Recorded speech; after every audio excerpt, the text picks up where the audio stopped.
Olá a todos, sejam muito bem-vindos à disciplina de máquinas elétricas do curso de eletromecânica. Hoje iremos falar dos transformadores, na verdade. Falamos dos geradores, agora vamos falar dos transformadores. Fiquem atentos e se liga. Então, um transformador é um dispositivo destinado a modificar os níveis de tensão e corrente elétrica, mantendo potências elétricas praticamente constantes de um circuito a outro, modificando também os vários valores das impedâncias elétricas de um circuito elétrico. O gerador foi inventado em 1831 por Michael Faraday, né? Os transformadores são dispositivos que funcionam através da indução de corrente, de acordo com o princípio do eletromagnetismo, ou seja, ele funciona baseado nos princípios eletromagnéticos da lei de Faraday, Newman-Lenz da lei de Lenz, onde se afirma que é possível criar uma corrente elétrica em um circuito, uma vez que esse seja submetido a um campo magnético variável, e é por necessitar dessa variação de fluxo magnético que os transformadores só funcionam em correntes alternadas, correto? Então, o transformador, as estruturas dele, né? Ele é formado basicamente de enrolamento, né? O enrolamento dele de transformador é formado por várias bobinas, né? E em geral são feitos de cobre eletrolítico ou alumínio de formato circular, retangular ou chapa que recebe uma camada de verniz sintético como isolante. Já o núcleo dele, esse em geral é feito de material ferromagnético, né? O núcleo, né? Ferromagnético e geralmente de aço sílico ou metal amorfo, e é responsável por transferir corrente induzida do rolamento primário para o rolamento secundário, né? E aqui temos a foto do transformador, correto? E aqui é a vista explodida dele. Então, esses dois componentes do transformador são conhecidos como partes ativas dos demais componentes do transformador e fazem parte dos acessórios complementares. Esses dois componentes do transformador são conhecidos como parte ativa, os demais componentes do transformador fazem parte dos acessórios complementares. No caso dos transformadores de dois enrolamentos, é comum se denominá-los como enrolamentos primários e secundários. Existem transformadores de três enrolamentos, sendo que o terceiro é chamado de terciário. Há também os transformadores que possuem apenas um enrolamento, ou seja, o enrolamento primário possui uma conexão com o enrolamento secundário, de modo que não há, há solução entre eles. Esses transformadores são chamados de autotransformadores. Então, um transformador trifásico possui internamente três transformadores, bobinas, que podem ser ligadas de diferentes modos, ligando o enrolamento primário em triângulo e os enrolamentos secundários em estrela. Ficamos com um conjunto que o primário recebe corrente trifásica e no secundário temos três fases neutras, sendo neutro, né, o centro da estrela, no caso. Temos assim, dessa forma, tensões simples e tensões compostas. No caso da distribuição de energia elétrica, temos 400 volts entre fases, temos três situações dessas entre as fases R, S, né, e S e TRT, e temos 231 volts entre qualquer uma dessas fases do neutro. Então aqui está o exemplo do transformador ideal, né? A corrente secundária surge por ação secundária, EMF e impedância da carga. Então o transformador é baseado em dois princípios. O primeiro descrito via lei de Biot-Savart, e afirma que a corrente elétrica produz campo magnético, no caso do eletromagnetismo, e o segundo descrito via a lei de indução de Faraday, implica que um campo magnético variável no interior de uma bobina ou enrolamento de fio induz uma tensão elétrica nas extremidades desse enrolamento, no caso a indução magnética, eletromagnética.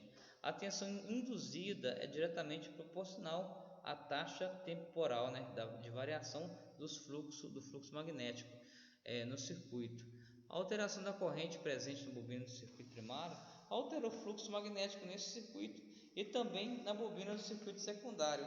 esta última montada de forma a encontrar-se sob influência direta do campo magnético gerado no circuito primário. A mudança no fluxo magnético na bobina secundária induz uma tensão elétrica na bobina secundária. Então, um transformador ideal é apresentado na figura, né, adjacente, e corresponde a passando através da bobina no circuito primário. Ele cria o que? Um campo eletromagnético. A bobina primária e secundária são ambas enroladas, né? Ambas são enroladas elas. Então vamos lá. Então a lei de Faraday, ela implica que o campo magnético variável no interior de uma bobina ou enrolamento de fio induz uma tensão elétrica nas extremidades, né, desse enrolamento. Se é indução eletromagnética, a tensão induzida é diretamente proporcional à taxa temporal de variação do fluxo magnético, né? No circuito, no caso, a alteração na corrente presente na bobina do circuito primário altera o fluxo magnético nesse circuito e também da bobina do circuito secundário, essa última montada de forma a encontrar-se sob influência direta do campo magnético gerado no circuito primário. A mudança no fluxo magnético na bobina secundária induz uma tensão elétrica na bobina secundária. Um transformador ideal é adjacente, né? É esse da figura aqui. A corrente passando através da bobina do circuito primário cria um campo magnético, né? Então, o circuito passando aqui, correto? A bobina primária e a secundária são ambas enroladas sobre um núcleo de material magnético, né? Bobina primária e secundária enrolada aqui, ó, correto? A bobina primária e a secundária são ambas enroladas sobre um núcleo de material magnético de elevada, né, de permeabilidade magnética. É exemplo do núcleo de ferro, de modo que a maior parte do fluxo magnético passa através de ambas as bobinas. Se um dispositivo elétrico é conectado ao enrolamento secundário, uma vez provido que a corrente e a tensão aplicadas ao circuito primário tenham os sentidos indicados, a corrente e a tensão elétricas do dispositivo, usualmente denominados por carga no circuito, terão também sentidos definidos, como indicado na figura. Na prática, os transformadores operam com tensões e correntes alternadas, de forma que as marcações na figura representam o rigor das relações de fase entre os sinais do circuito primário e secundário, visto que as tensões e correntes estão constantemente alternando seus sentidos, a fim de prover um fluxo magnético variável. Os transformadores eles são classificados de acordo com os vários critérios, né? A classificação de vários deles de acordo com a finalidade, o tipo e o material do núcleo e o núcleo de fase são algumas das mais importantes. Então, os transformadores quanto à finalidade, tem os transformadores de corrente, né? Transformadores de potência, de distribuição e de força. E quanto ao tipo, temos dois ou mais enrolamentos, o autotransformador. E quanto ao material do núcleo, tem o material ferromagnético e o núcleo de ar. E quanto ao número de fases, né? Ele pode ser monofásico, trifásico ou polifásico. Então, aqui tem um transformador trifásico, né? Tem um desenho dele aqui, correto?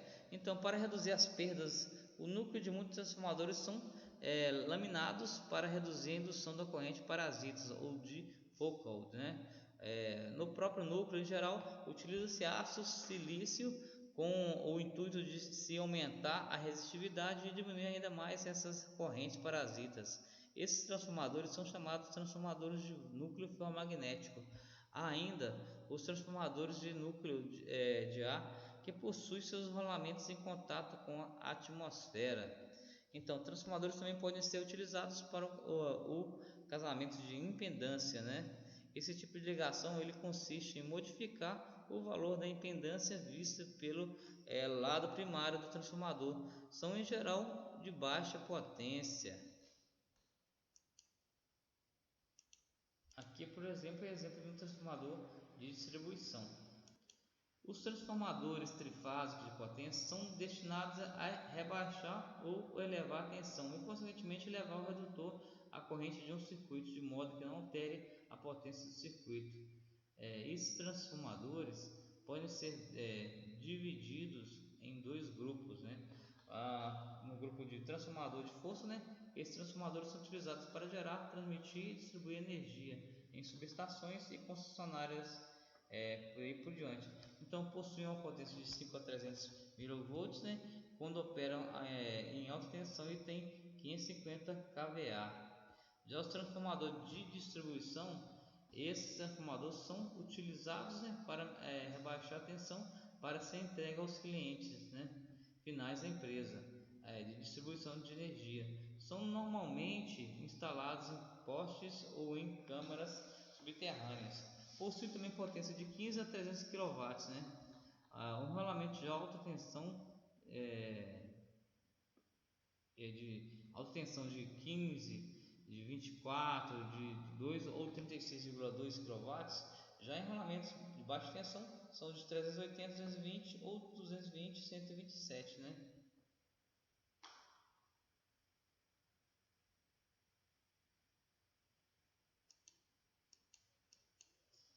Agora, o transformador de distribuição. Esses transformadores são utilizados para rebaixar a tensão para ser entregue ao cliente, no caso, né, final das empresas de distribuição de energia.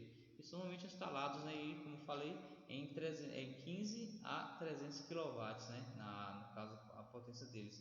E o rolamento de tensão de 15 a 24,2 ou 36,2. Já os de baixa tensão, como eu falei também, são de 380, 320 ou 127, correto? Então, os transformadores toroidais têm baixa irradiação do campo magnético ao seu redor, o que reduz a interferência em circuitos elétricos sensíveis. A montagem é facilitada porque o aparelho pode ser fixado utilizando apenas um parafuso e seu funcionamento é silencioso, já que o ruído mecânico da vibração do núcleo praticamente não existe. Aqui um autotransformador variável, né? Nesse tipo de transformador, os enrolamentos primários e secundários estão em contato entre si. O enrolamento tem pelo menos 3 saídas, onde as economias, né, de energia aí são bem rentáveis. Então, as conexões elétricas elas são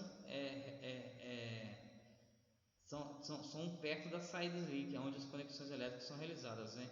Um transformador pode ser menor, mais leve e mais barato do que um transformador de enrolamento duplo padrão. Entretanto, o autotransformador não oferece isolamento elétrico. Autotransformadores são muitas vezes utilizados como elevadores ou rebaixadores entre as tensões na faixa de 110, 117, 120 volts e tensões na caixa. Já os 220, 230, 240 volts, né, também, né? Então, por exemplo, a saída de 110 ou 120 volts de uma entrada de 230 volts, permitindo que equipamentos a partir de 110 ou 120 volts possam ser usados em uma região de 230.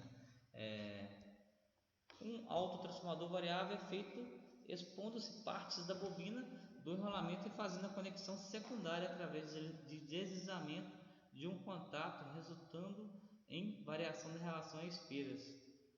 Tal dispositivo é normalmente chamado pelo nome de marca. E aqui nós temos um quadro, né? Tem alguns símbolos comumente utilizados em diagramas elétricos e eletrônicos, né? Por exemplo, aqui, esse primeiro é o transformador com núcleo de ar, esse segundo é o transformador com núcleo de ferro, o terceiro é o transformador com núcleo de ferro, né, com tomada central, e esse último aqui é o autotransformador.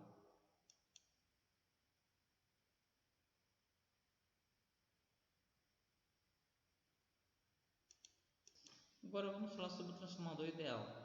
Um transformador ideal é aquele em que o acoplamento entre duas bobinas é perfeito, ou seja, todas concatenam o abraço, o mesmo fluxo, o que vale dizer que não há dispersão do fluxo.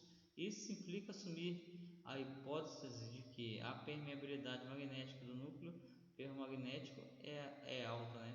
Ou no caso ideal, infinita, e o circuito magnético é fechado. Além disso, admite-se que o transformador não possui perdas de qualquer natureza, seja nos enrolamentos, seja ela no núcleo.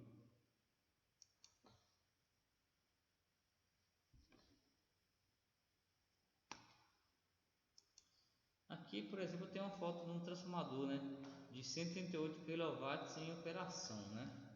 Então, um transformador de corrente, abreviadamente TC, né, que a gente transformador de corrente contínua, né, é um equipamento que reproduz o seu ciclo secundário a concorrente que circula em um rolamento, né, primário, com a sua posição vetorial substancialmente mantida em uma proporção definida, conhecida e adequada. Os transformadores de correntes, também chamados de transformadores de estrutura, utilizados em aplicações de alta tensão. Então, onde circulam frequentemente baixas correntes, fornecem correntes suficientemente reduzidas e isoladas do circuito primário, de forma a possibilitar o seu uso por equipamentos de medição, controle e proteção. E aqui temos a simbologia de dois transformadores de corrente, né? No caso, a simbologia padrão dos transformadores de corrente TCs mostram os terminais primários de alta tensão H1 e H2 e os terminais secundários X1 e X2, né? O ponto para transformadores com polaridade aditiva indica que entra a corrente no primário e onde sai a corrente no secundário, defasamento de 180 graus. Modelos industriais de TCs têm os terminais de alta tensão marcados com P1 e P2, primário 1 e primário 2, sendo que em outros casos pode haver diferentes ligações do circuito primário que permitam alterar a relação de transformação. Os terminais secundários são marcados com 1S1, 1S2 e 2S2, número, algarismo e número, indicando respectivamente o número do enrolamento e o símbolo do terminal secundário, né? E o número de derivados do terminal secundário. Agora, sobre circuitos e equivalência, né? O circuito equivalente aproximado para o transformador de corrente é mostrado na figura aqui, né? O circuito equivalente simplificado do TC, no caso, correto? Aqui, onde a transformação da corrente entre dois circuitos primário e secundário é feita sem perdas. A impedância de dispersão do primário Z1 é multiplicada pelo quadrado da relação N2, quando é referida ao secundário. Já o Z2 os componentes de perda do núcleo por corrente parasita e por magnetização são dados no ZM, correto? No ZM aqui. Então, isso acarreta o que? A impedância de carga é dada por Z. Agora, os circuitos equivalentes simplificados do TC, né? No caso aí, esse circuito generalizado pode ser simplificado como mostra esse esquema aqui, em cima aqui, né? A impedância Z1 pode ser desprezada uma vez que é reduzido o número de espiras no primário, o que é verdadeiro para a maioria dos TCs comerciais. Tem pequena resistência e pouca dispersão. A corrente através do ramo magnetizante X, né? X1 aqui, XM aqui e LM, né? IM, chamado corrente de excitação. A corrente de excitação é atrasada em 90 graus em relação ao V1.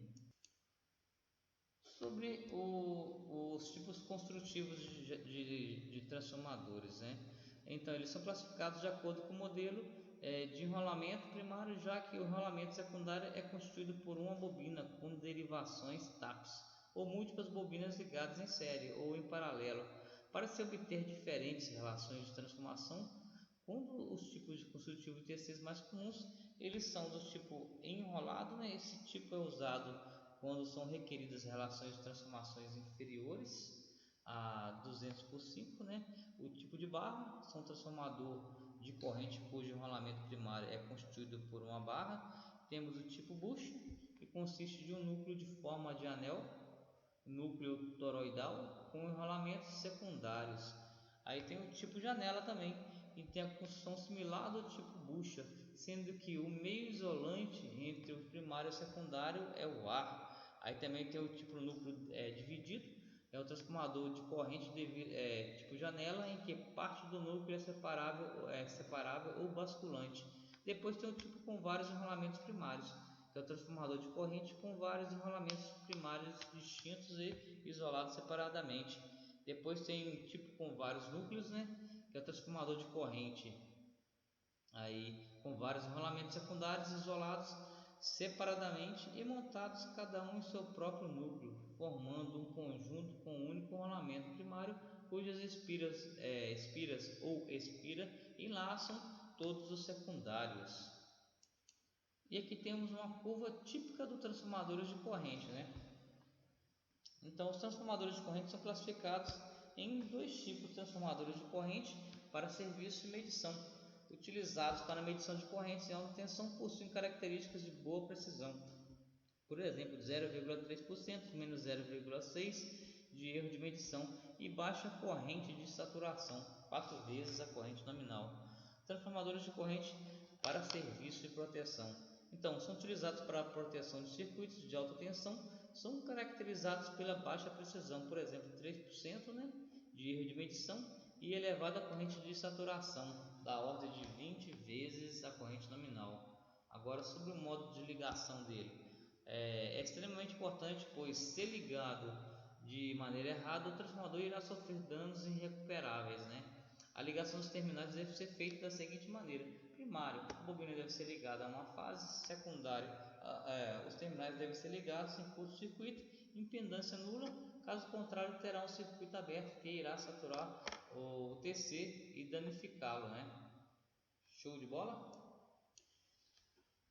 Então, por hoje é só. Espero que tenha gostado da nossa teleaula e nos vemos no nosso próximo e último encontro. Até mais!